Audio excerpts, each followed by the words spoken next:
माशाअल्लाह जी, अल्लाह के फजल से आज सस्ता तंदूर बगवाल पे दाल चना तैयार हो रही है। और कल है जुमेरात, कल यहाँ पे आलू गोश्त होगा। मोटा गोश्त हम बनाते हैं रोज़ाना जुमेरात को और सोमवार को।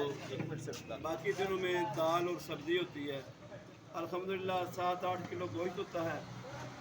और दाल भी कोशिश ये होती है हमारी शाम तक हम लोगों को फ़ायदा दें।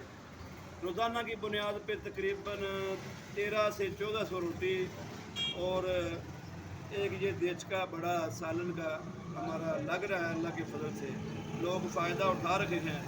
हम दोस्तों से तावन की अपील करते हैं। जितने भी दोस्त अगले आने वाले रमज़ान में हम चाहते हैं कि गरीबों और मिस्कीनों की हम फ्री शहरी अफ्तारी का इंतज़ाम करें। इसलिए मुखय्यर हज़रात से इस बात की अपील करते हैं कि वो हमारे साथ तावन करें। और दोस्तों से हम राब्ते में अल्लाह तबारक व तआला सब को तावन की तौफीक अता फरमाए और सही मानों में अपने माल को अल्लाह के रास्ते में इस्तेमाल करने की तौफीक अता फरमाए और दुनिया व आखिरत में फ़ायदा बनाए। अस्सलामु अलैकुम व रहमतुल्लाह।